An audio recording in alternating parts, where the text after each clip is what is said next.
Bed's been up for most of the week. It's looking good. Went to IKEA during the week and I bought one method cupboard, 40 wide, 37 deep and 60 high. It's only dinky and it's the only method that's going to fit in there. You have to do the conversion to your local currency, but £13 isn't expensive. It may be that I decide to build a frame and use the method as a template so I can get the hinges and cupboard fronts and drawer units that I will buy from IKEA. I've got some blackout curtains for the cab area behind me. For the curtain above the cab, this is another IKEA thing. It was really cheap and it's a upside down, but I'm sure you can read that. It's a vidga, and I'm probably murdering the pronunciation of that. It's just a curtain rail, and there are little wheels that slide along the length of that. Mount it along here and cover it up with the trim.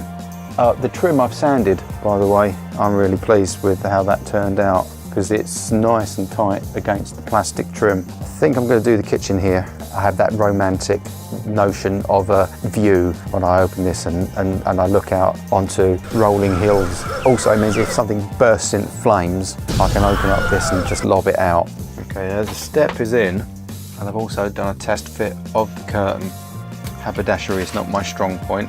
It's between the plastic trim and ply.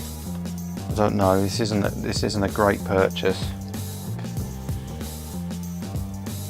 But look, I'm in a t-shirt. Yeah, gotta finish insulating this van. I'm wearing long johns. My legs are warm. I've slept on this particular problem because really, how shit does that look? It looks fine when there's no curtain there because it fits the trim. Nice. When there's a curtain there, you put it open and there's an exotic dancer behind. Just looks shit. Morbid looking black funeral home. That's what it looks like. Oh God, it's horrible. Black. Curtains are out for the time being. I've got an idea for the curtains. I think I'm going to fold them in half so that there's a black surface on both sides. What I'm doing at the moment, I'm about to scribe the edge there. I've just rough cut a shape out of here. How I'm going to scribe it is I'm going to follow the line of the door seal. So I've pulled the door seal away a little. I'm going to draw a line along the seal, and that will be my line.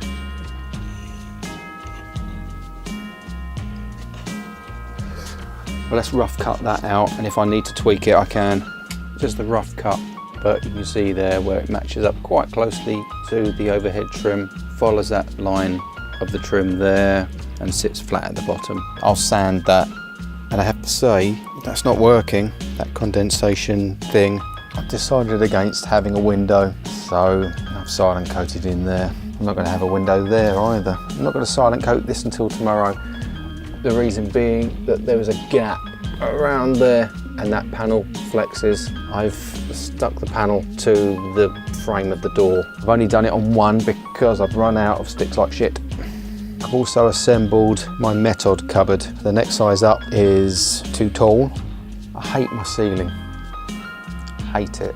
The bowing at the sides, the cupboards are not going to come out far enough to pinch that together. Ceiling's got to come down. Maybe I'll put tongue and groove on. Oh dear. I'm not even sure whether I'm going to put a wall up here and box it off. I'm going to go and have my dinner and I'm going to mess around with the curtains. These are the curtains. I put them on the floor and ironed them on a medium temperature. They're man-made fibres. I folded them in half and I'm hoping that will do the trick.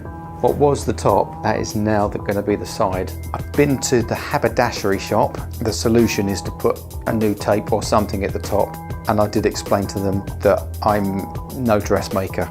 If I try and do it myself, it will be a disaster, but I might just use the bolt holes that are above the cab. I think this as a purchase is a no-go. Now if I'm bolting it at the top, it does mean that I can put extra insulation inside it because it is just a folded piece of material now. So I should be able to put some extra insulation in there. I've got some carpet underlay that is quite thick. rubbery carpet underlay. This will serve double duty for the house as well, because the house has no heating. I'm going to be going away over Christmas in the van. I'm going to be spending time with family, and then I'm going to spend some time in the van because it's all going to be up in Yorkshire. It was only cheap, £50. It uses a 15 kilogram propane cylinder. It's dead easy to use. This heater came with a regulator. You click it on and it grips tight, and you've got a little tap. Decent amount of heat. I've got a carbon monoxide sensor on the wall upstairs, which I'll bring in the van. I've also got those little disposable change colour things. Take those in the van as well. This has got anti-tilt, anti-tip, oxygen depletion cut-off. Toasty warm. Yeah, in the van this is going to be fantastic. Further to my comments about the ceiling, tongue and groove, baby. Tongue and groove. £7.50 per packet, and I've got 6 packets. Have a good one. Warmth. I'm digging it.